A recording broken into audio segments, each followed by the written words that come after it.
যুক্তরাষ্ট্রের president Donald ট্রাম্পের চোখ এখন পারস্য উপসাগরীয় দেশ ইরানের ওপর।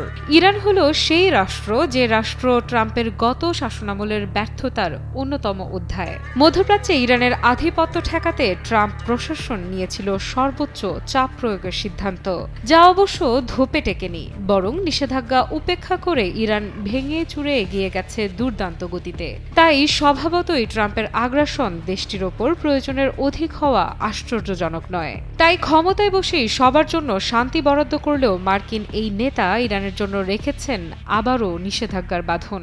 সম্প্রতি তেহরানকে দ্বিতীয় মেয়াদে ম্যাক্সিমাম প্রেশার 2 এর প্রেশার চাপিয়েছেন ট্রাম্প। মেমোরেন্ডামে সই করে স্পষ্ট জানিয়ে দিয়েছেন দেশটির ক্রমবর্ধমান পারমাণবিক কার্যক্রম ঠেকাতেই তার এই সিদ্ধান্ত। ইরানকে দমাতে আয়োজনের কমতি রাখেননি ট্রাম্প, প্রয়োজনে বোমা হামলাতেও দ্বিধা নেই মার্কিন প্রশাসনের। যুক্তরাষ্ট্রের বন্ধুরাষ্ট্র ইসরায়েলেরও একটাই লক্ষ্য, কোনোভাবেই ইরানকে মোড়ল রাষ্ট্রের মর্যাদা পেতে দেবে না তারা। শীঘ্রই ইরানের পারমাণবিক কার্যক্রমে হামলার ঘোষণা দিয়েছে তেল আবিব। তেহরানকে নিয়ে যখন চলছে সব কঠোর পরিকল্পনার হিসেব নিকেশ, তখন দেশটি কি করছে, তাদের প্রতিক্রিয়াই বা কি? চলুন জেনে আসি দেশটির প্রেসিডেন্টের মুখ থেকেই। ইরানের প্রেসিডেন্ট মাসুদ পেজেশকিয়ান ইরান জাতির প্রতি আহ্বান জানিয়ে বলেছেন, শত্রুদের অর্থনৈতিক নিষেধাজ্ঞা এবং সামরিক আক্রমণের হুমকির মুখে তারা দৃঢ় অবস্থানে থাকবে। এ সময় ইচ্ছাশক্তি শব্দটির ওপর জোর দিয়ে পেজেশকিয়ান বলেন, সাফল্যের একমাত্র পথ হল ইচ্ছাশক্তি থাকা এবং বাস্তব কাজের পথে এগিয়ে যাওয়া। মূলত পেজেশকিয়ানের এ কথার দারুণ উদাহরণ বোধহয় ইরান। সঠিক প্যাড আর সঠিক তথ্য দিয়ে কেশু সামলে নিব এক হয়ে। Monalisa sanitary napkin. শত বাধা পেরিয়ে কি করে সাফল্যের শীর্ষে পা রাখা যায় শুধুমাত্র ইচ্ছাশক্তির জোরে, তা চোখে আঙুল দিয়ে দেখিয়ে দিয়েছে দেশটি।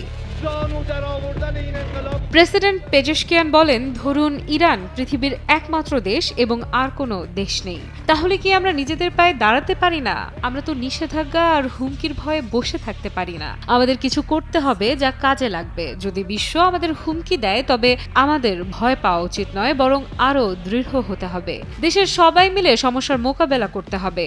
যারা দেশের অগ্রগতির জন্য চেষ্টা করেন তাদের মূল্যায়ন করলেই আমরা দৃঢ়ভাবে ইরান গড়ে তুলতে পারবো। এ সময় শিশু ও যুবকদের আহ্বান জানিয়ে ইরানি প্রেসিডেন্ট বলেন, যদি আমাদের শিশু এবং যুবকদের চিন্তা এবং দৃষ্টিভঙ্গিতে পরিবর্তন আসে, তবে কোনো শক্তি ইরানকে হুমকি দিতে সক্ষম হবে না। প্রযুক্তি ও বিজ্ঞান আমাদের যুবকদের মনের মধ্যে রয়েছে। যদি শত্রুরা আজ আমাদের একটি গুরুত্বপূর্ণ স্থাপনা ধ্বংস করে, পরবর্তী প্রজন্ম তা পুনর্নির্মাণ করবে। এটাই বিশ্বাস যা সমাজে সৃষ্টি করা উচিত। তরুণ প্রজন্মকে অজুহাত খোঁজার পরিবর্তে মনোযোগী হয়ে কাজ করার আহ্বান জানিয়ে পেজেশকিয়ান বলেন, যারা দায়িত্বে আছেন তাদের মানুষের সমস্যা সমাধানের জন্য কাজ করতে হবে। অজুহাত কিংবা আংশিক অংশগ্রহণে অগ্রগতি অর্জন সম্ভব নয়, বরং কাজের মনোবল এবং প্রচেষ্টা শক্তিশালী করতে হবে। তবে ইরানকে হারানো হয়ে উঠবে অসম্ভব।